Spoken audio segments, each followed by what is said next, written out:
Well. It turns out money doesn't buy happiness or stability at Old Trafford after all. Let's get to that in a moment. Welcome back to Meh United TV. Today we're going to be talking about Sir Jim Ratcliffe. Again, Manchester United's co-owner, of course. He's seen his personal fortune drop by a whopping £6.47 billion in the last year. Couldn't have happened to a nicer person.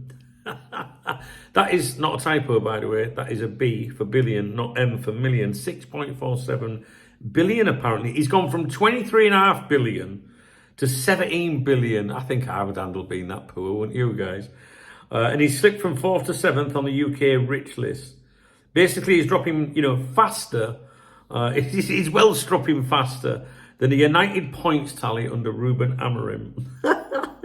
To be fair, £17 billion still gets you a decent bottle of red and a few seats in the Sir Alex Ferguson stand.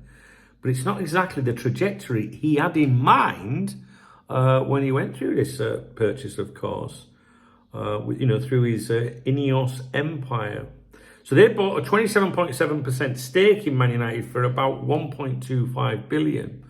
And what have the Mancs had since then? They've had raised ticket prices, 2 rounds of staff redundancies, and the sort of cost cutting that feels more like Poundland than Premier League.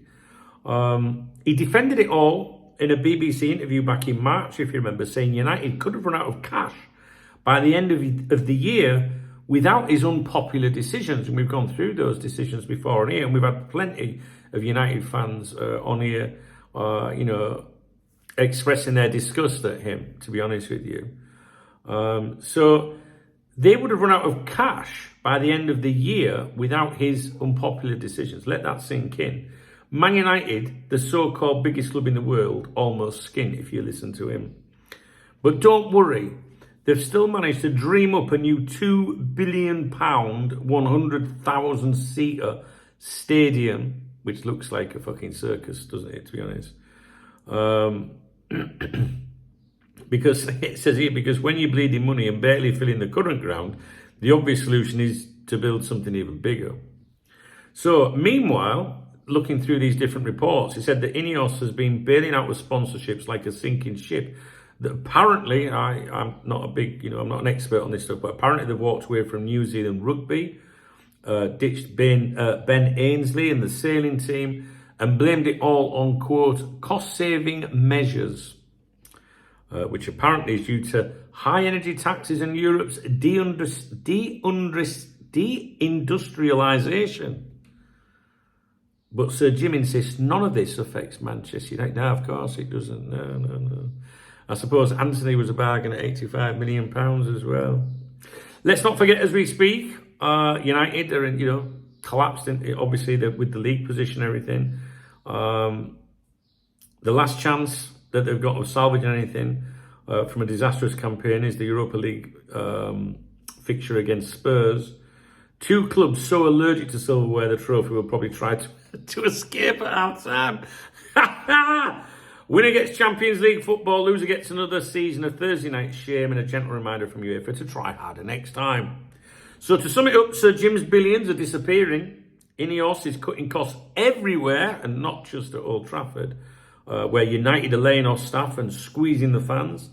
There's a fantasy stadium that nobody asked for, and the club's clinging to a Europa League final just to stay relevant.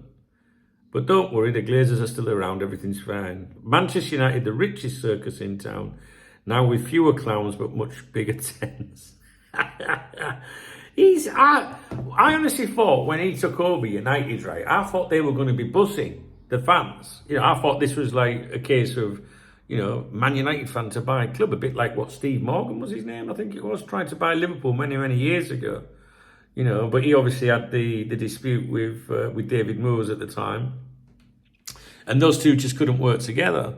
I thought, United fans were just hated the Glazers, would have done anything to have this chap in. But since he's gone in, I've not seen a good word said about him, to be honest with you, through their fan base. And even though I can't stand Manchester United, they can't stand us, Liverpool.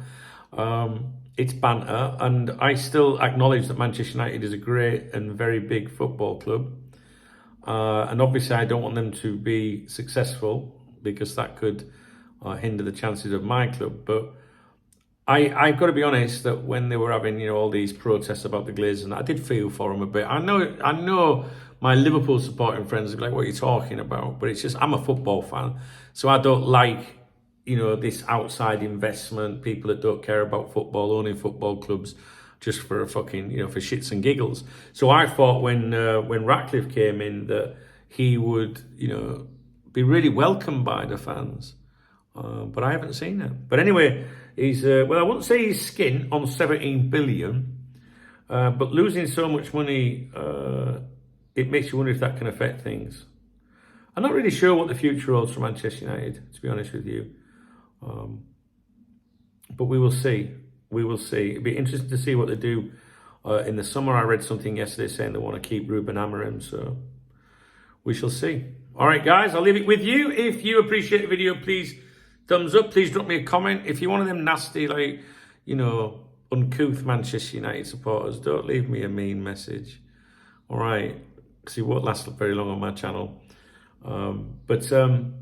Yeah, I'm sure there's some information in the video description as to where you can follow on Twitter and things like that. But is there a Manchester United fan out there that likes Ratcliffe? Let me know. All right, I'm yet to see one. All right, guys, I'll speak to you in a bit. Take it easy.